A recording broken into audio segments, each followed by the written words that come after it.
Western Spring Television. Ours it is.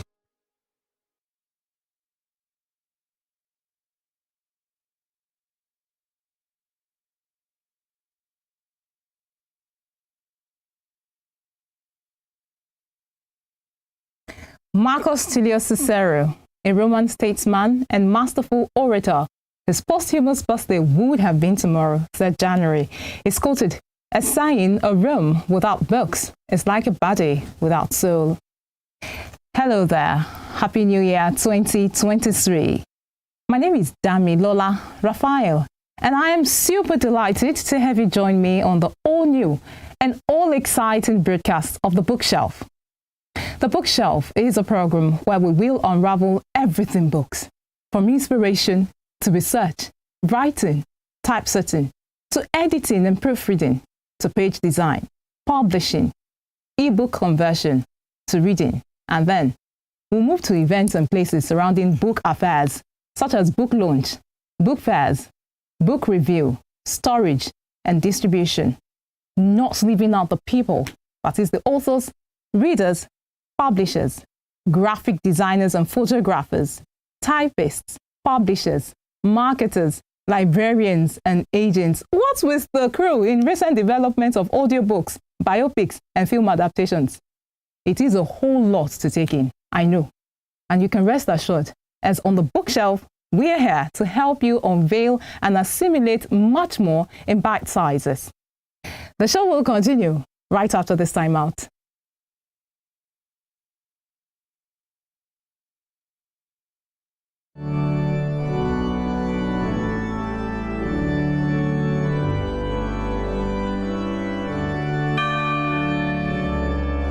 Here are 5 amazing fun facts I bet you never knew about Christianity. Number 1, there are over 2.4 billion Christians worldwide. Amazing fun fact number 2. The Bible is one of the best-selling books of all time, with more than 100 million copies sold every year. Most Christians believe in heaven and hell. The Bible is the most translated book in the world, with more than 3,000 languages. Amazing fun fact number 5. Most Christians throw science out of the window without realizing that most scientists are Christians. Hello, I am Pastor Steve Akinwumi. And I am Dr. Adeoye Oyewole. Join us as we highlight and discuss day-to-day issues pertaining to the day-to-day living of every Christian. Issues in Christendom shows every Sunday on Western Spring Television, channel 190, only on StarTimes.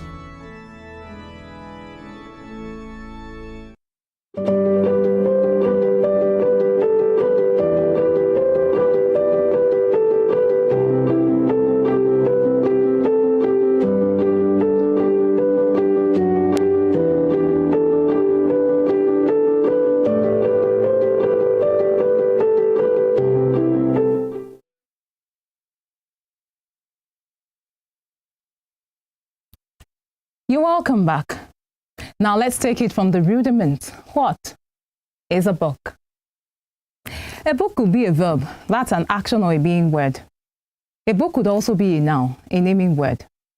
As a verb, to book means to reserve, to register, to engage, or to make an official note of the details of a person who has broken the law. As a noun, that's the naming word. A book is a written or printed work consisting of pages glued or sewn together along one side and bound in covers. In further details, a book is a medium for recording information in the form of writing or images, typically composed of many pages bound together and protected by a cover. As an intellectual object, a book is prototypically a composition of such great length that it takes a considerable investment of time to compose, and then it is still considered as an investment of time to read. Now mark the word investment. We'll come back to that. Synonyms for book include tome, manual, guide, note, journal, chronicle, script, ledger, dialogue, diary, log, catalog, etc. Having learned the basics of the term book, let us dig further to discover why we should invest in writing and reading one. Remember, we talked about marking the word investment. Books have stood the test of time. If there is one thing that unites societies throughout history, it is written language. Humanity has used written language to convey ideas and feelings that would otherwise remain unexpressed. Authors chronicle history and then attempt to preserve truth through writing books. Words are magic that hold power, and if combined correctly, it can invoke change in people's lives. They can change the way a person thinks, change the way a person feels, change the way a person acts or reacts. This is why books are written. This is why books exist. This is why books continue to be created. The purpose of a book can be something different for each individual. Authors, they write in order to tell a story. They write in order to entertain. Authors write to inspire, to provoke what-ifs, to elicit emotions, to broaden horizons, to challenge perspectives, to share valuable experiences, to leave a legacy, to create a powerful sales tool for their businesses. Authors also write to teach new methods. There are very many different reasons authors write, and all of us are just to mention a few. We cannot imagine our lives without the companionship of a good friend. Similarly, a book is like a best friend that constantly inspires us to become the best version of ourselves. Books are one of the most creative art forms. Every book we read has the power to transpose us into a different world filled with several amazing characters acting as a gate that opens doors to a dream world far from the harsh realities of real life and serving therapeutic purposes. I call that escape. Let's move on. Reading gives us an advantage of analyzing different environments, which pushes our minds to be observant. Books help in developing the presence of mind and observational skills.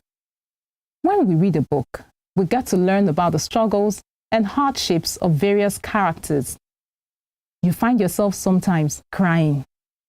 Sometimes you relate with those situations and you relate them, aligning them, finding your own personal life, aligning to those situations. Understanding the situation of the characters of a book and how they overcome difficult times and challenges gives you the courage and the confidence to deal with your problems. I mean, if XYZ, who is the object or the subject of this material, can do this, so can I. Reading can expand your vocabulary and communication skills, which can help you interact better with people. Also, reading is an effective way of boosting your memory and enhancing your focus. Reading books makes you empathetic because when you engage with fictional characters and understand the situations, it leaves a strong impact on your capacity to empathize with people. Having an empathetic attitude helps you grow into a better person. You can learn new languages. For example, I learn new languages. You can come up, I recall I was talking with my sister one time, and then the person who was close to us was like, don't exhaust the dictionary, your vocabulary. You can make use of different words. You understand synonyms. You understand the capitals of different parts of the world, different states, different areas. You know the names. A dear friend told me once, he said, I know everywhere in New York and I've never set my foot in America. Books help you grow mentally and emotionally. Books enhance your vocabulary, as I said earlier on. Books help you learn new languages. Books inculcate analytical skills in you.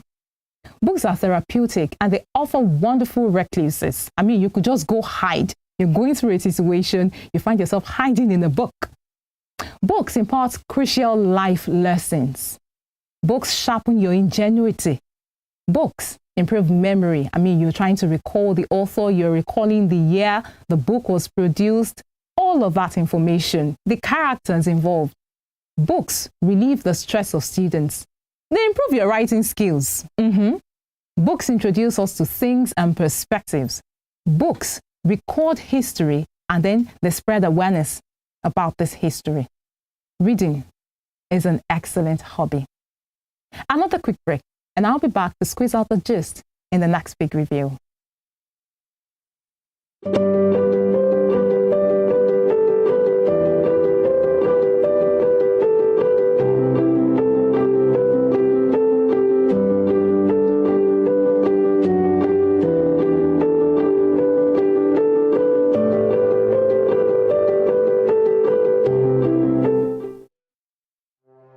Arrested, affected, sound, found. What do we see? What do we say? Flowing from a spring. A fact A to Z. Check and confirm. Ever expounding current events. Traveling down from the business gist to the globally arising happenings, to the sports news, to the bittersweet infos. Guided transmission, even diffusion, vast and fast, detailed facts are fled. Within seconds, nuggets of words that flew across borders are fired. Stories short and long, wrapped in bundles of words, broken and dissected as it is, except misheard. This is the news as it is.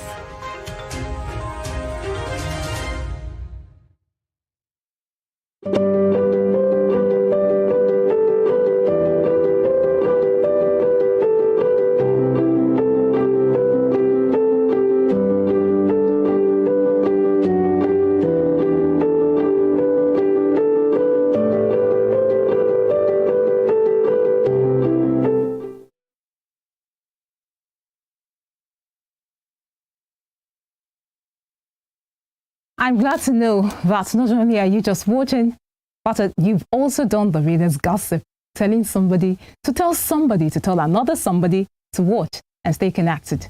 Now, we proceed to book genres. From the French language, genre is a style or category of art, music, or literature. For short, you could say class, kind, sort, type, or category. Literary genres include the following in no particular order. You have fantasy, you have adventure, biography, academic texts, romance, contemporary, dystopian, mystery, horror, thriller, drama, philosophy, journalism, paranormal, autobiography, historical fiction, science fiction, children's novella, memoir, cookbook, folklore, art, legend, self-help, development, mythology, motivational books. They have books on health, history, travel, guides, or how-to manual. You have books on prose. You have books on families and relationships. You have books on humor, magical realism, poetry, and all of this and more all fall under genres of books. We will pick on and examine some of this. Now, call it preferential. I'll begin with my career. Journalism is a broad subgenre of non-fiction and one that encompasses many media. Journalism is most regularly consumed in the form of newspapers and magazines, along with monthly journals, TV news reports, and more. Journalism reports on true events that typically, but not always, have relevance to a contemporary audience. Journalism can also take the form of books, and this includes narrative non-fiction and true crime books. Some of these books straddle the line between journalism and history. The best journalism works can receive acclaims like the Pulitzer Prize and the Peabody and Polk Awards. Now, books under this category include She Said, by Pulitzer Prize-winning reporters Jodi Cantor and Megan Twohey. Next, we unravel fiction. Fiction is any creative narrative work portraying imaginary individuals, events, or places. Things Fall Apart by Chinua Achebe. praised for its intelligent and realistic treatment of tribal beliefs and of psychological disintegration coincident with social unraveling, the novel is traditionally structured and peppered with Igbo proverbs, describing the simultaneous disintegration of its protagonist, Okonkwo, and of his Umuofia and Mbanta villages. I mean, if you're yet to read that book, you should before 2023 runs out. Things Fall Apart by Chinua Achebe. Let's move on to Love Story by Karen Kingsbury. Now, when John Baxter is asked to relive his long-ago love story with Elizabeth, his love interest for almost 3 decades, for his grandson Cole's heritage project, he is not sure he can do it. The sadness might simply be too great, but he agrees and allows his heart and soul to go places they haven't gone in decades, back to the breathless first moments, but also to the secret heartbreak that brought John and Elizabeth together. Let me give you a spoiler on some of this series, especially the Baxter family series that eventually went into other series, coming from Karen Kingsbury. Himself and the wife had a child that was given up for adoption, and then he became a superstar actor, and then he came around and saw a very, very fine girl who was trying to set up young children for drama, and on and on and on. Every single child in the Baxter family has a story. Go get yourself this series. You would love it. I mean, it's a page turner. You want to keep turning to the next page, and you're waiting for the next one. When is she going to release the next one? Go get yourself something on that one. We'll move on. The third is self-help.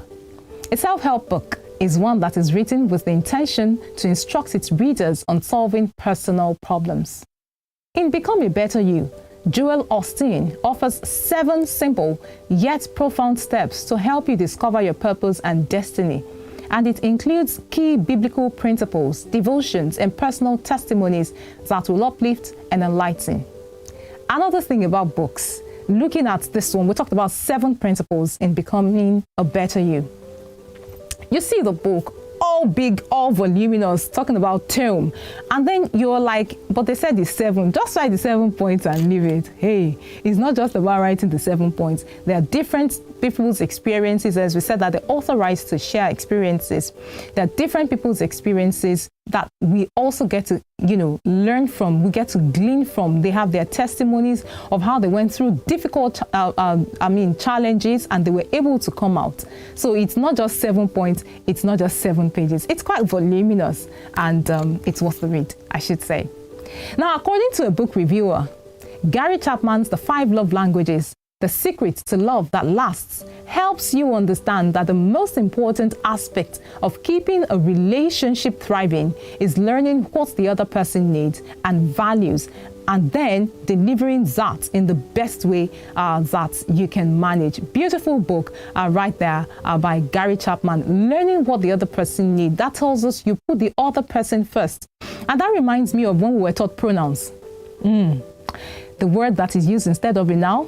I found out that from a book as well. My teacher found it out from a book, and I'm discovering more, and I'm encouraging you to go and find out more. Now, when you have a pronoun that involves 2 persons, you and I don't say I and you. I put you first. So when talking relationships, Gary Chapman has helped us understand how to practicalize pronouns. You can imagine turning a pronoun into a verb. Let us move on. This is 2023, electionary year in Nigeria, to the political genre. Why cities lose. The deep roots of the urban-rural political divide. A prize-winning political scientist traces the origins of urban-rural political conflict and shows how geography shapes elections in America and beyond. Why is it so much easier for the Democratic Party to win the national popular vote than to build and maintain a majority in Congress? Why can Democrats sweep statewide offices in places like Pennsylvania and Michigan, yet fail to take control of the same states' legislatures? Many place exclusive blame on partisan gerrymandering and voter suppression. But as political scientist Johnson A. Rodden demonstrates in Why Cities Lose, the left's electoral challenges have deeper roots in economic and political geography. In the late 19th century, support for the left began to cluster in cities among the industrial working class. Today, left-wing parties have become coalitions of diverse urban interest groups, from racial minorities to the creative class. These parties win big in urban districts but struggle to capture the suburban and rural seats necessary for legislative majorities. A bold new interpretation of today's urban-rural political conflict, Why Cities Lose, also points to electoral reforms that could address the left's underrepresentation while reducing urban-rural polarization. So here, the book is not just telling us about the problem, it is giving us ways and means by which we could get solutions. Let's come to the Nigerian political landscape. The Letterman. Inside the Secret Letters of former Nigerian President Olusegun Obasanjo by Musikilu Majid. He has released another one for 2023. Now, this book x-rays the role of letter writing in leadership, governance, and politics. The book focuses on the former president and his fondness for speaking bluntly to subordinates, superiors, associates, and foreign personalities through letters, not minding the reactions the letters might generate. The book creates some of the most significant and historical letters written and received by the former president. And a number of those letters, written to dignitaries in Nigeria and around the world, have never been publicly seen. I checked out the price for the book and I'm like, well, it is actually worth the investment, very, very much worth the investment. This book brings you closer to the former general, now prefers to be called Chief, in Ota. Now, let's go to my personal all-time favorite biography. Walter Isaacson's worldwide best-selling biography of Apple co-founder Steve Jobs was the subject's name as title. Based on more than 40 interviews with Steve Jobs conducted over 2 years, as well as interviews with more than 100 family members, friends, adversaries, competitors, and colleagues, Walter Isaacson has written a riveting story of the roller coaster life and searingly intense personality of a creative entrepreneur whose passion for perfection and ferocious drive revolutionized 6 industries. 1. Personal computers. 2. Animated movies. 3. Music. 4. Phones. 5. Tablet computing. And 6. Digital publishing. Isaacson's portrait touched millions of readers. At a time when America is seeking ways to sustain its innovative edge, Jobs stands as the ultimate icon of inventiveness and applied imagination. He knew that the best way to create value in the 21st century was to connect creativity with technology. He built a company where leaps of the imagination were combined with remarkable feats of engineering. Although Jobs cooperated with the author, he asked for no control over what was written. He put nothing off limits, encouraging the people he knew to speak honestly and himself speaking candidly about the people he worked with and the people that he worked and competed against. All right. Looking at that book, that one about Steve Jobs, it was called From Different Interviews, and then we have that in that book by Walter Isaacson. As we coast home today, I want to encourage us that we should not just read books, but that we can also write one. The bookshelf for this year, we have an agenda, we have a mandate, and together we are going to be doing it together. Maybe because of your activities, you may not be able to do a daily journal, but you could actually do a weekly one where you just summarize everything that happened to yourself in a week. And at the end of the year, you have your own book. So don't just read a book this year. Make sure that you write one. And remember that you're just a page away from the answer you seek. Thanks for watching this episode. My name is Damilola Raphael, and I'll see you next week.